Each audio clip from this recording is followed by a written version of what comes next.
Cette semaine, on a du lourd. On a ce qu'on appelle Mahamad Har Sinaï, donc l'événement du don de la Torah au Har Sinaï. C'est un événement très connu, bien sûr. On en parle souvent. Et une fois, il y a une romancière, une femme qui écrivait des romans, qui était pas du tout religieuse, qui était même anti-religieuse, qui s'est retrouvée dans un rassemblement de soldats en Israël, qui eux-mêmes n'étaient pas religieux, donc il n'y avait pas une seule kippa dans l'assemblée. Et elle a commencé son discours en disant, déjà, sachez tous que le Mahamad Har Sinaï, que l'événement du Har Sinaï, c'est une pure invention, ça n'a jamais existé.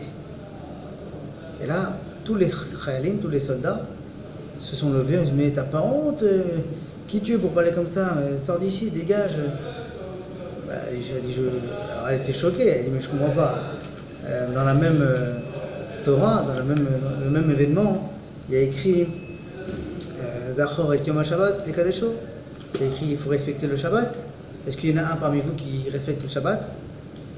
Et là, bien sûr, personne n'a levé le doigt. Et alors, comment vous expliquez cette contradiction? Vous croyez Mahamad Har Sinaï et vous ne respectez pas Shabbat? C'est vrai qu'a priori, ça a l'air fort. Mais en fait, elle a oublié quelque chose qu'elle ne savait pas, apparemment, puisqu'elle n'a pas dû étudier.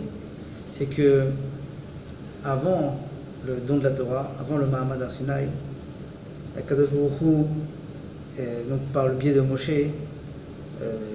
dit au Ham Israël qu'il faut se préparer. Donc pendant 3 jours, il y a 3 jours de préparation. Et qu'est-ce qui est écrit donc, par rapport donc, à ça, au Mahamad Har Sinaï, Vegam Becha Ya'aminu Le'olam. C'est-à-dire que cet événement-là du Mahamad Har Sinaï, ils croiront, la croyance sera Le'olam. Le'olam, ça veut dire qu'elle sera à vie.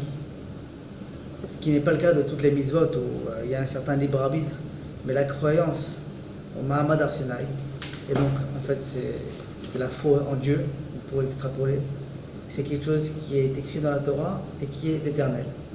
D'ailleurs, je ne sais pas si vous avez remarqué, mais il y a souvent des sondages qui sortent dans les journaux où ils disent environ 78-80% des juifs croient en Dieu. Et pourtant, il y a seulement 30 ou 35% de juifs, aussi bien orthodoxes jusqu'à traditionnalistes pratiquants, donc maximum 35% qui font donc les mitzvot. 80% croient en Dieu, mais seulement 30-35% font les mitzvot. Alors comment c'est possible? Parce que la croyance en Dieu, la croyance au don de la Torah, elle est écrite, c'est écrit ici. Il y a Aminu Le'olam. Ça c'est une foi qu'on a déjà écrite dans la Torah. Et ceux qui disent qu'ils ne croient pas à la Torah, parce qu'il reste quand même 20%, déjà c'est eux qui le disent. Ils disent, moi je ne crois pas à la Torah, je ne crois pas en Dieu. Ouais, tu le dis, mais est-ce que vraiment tu n'y crois pas? Et tu ne t'engages que toi-même. D'ailleurs, il y a une histoire incroyable, je ne sais pas si vous vous rappelez, dans les livres d'histoire, il y avait Trotsky. Trotsky, c'était le fameux rival de Staline, qui était un juif d'ailleurs, qui s'appelait Lev David Bronstein. C'était un juif, anti-juif. Et donc il a été exécuté. Il y a une équipe qui a été le descendre au Mexique. Et le chef du KGB qui l'avait descendu avait témoigné qu'il lui avait asséné un coup. Et juste avant de l'achever, il avait dit Shema Israël, Hashem Elokeinu, Hashem Echad. C'est-à-dire qu'au dernier moment de sa vie, il a quand même avoué qu'il croyait en Dieu et qu'il croyait en Hachem, comme on en a parlé à l'instant. Donc finalement, même ceux qui disent qu'ils ne croient pas en Dieu, enfin c'est mon avis, je me mouille, je ne suis pas sûr que tout le monde serait d'accord avec moi. En tout cas, ceux qui disent ça n'engage que leur parole. Ce qu'ils pensent vraiment, on ne le sait pas.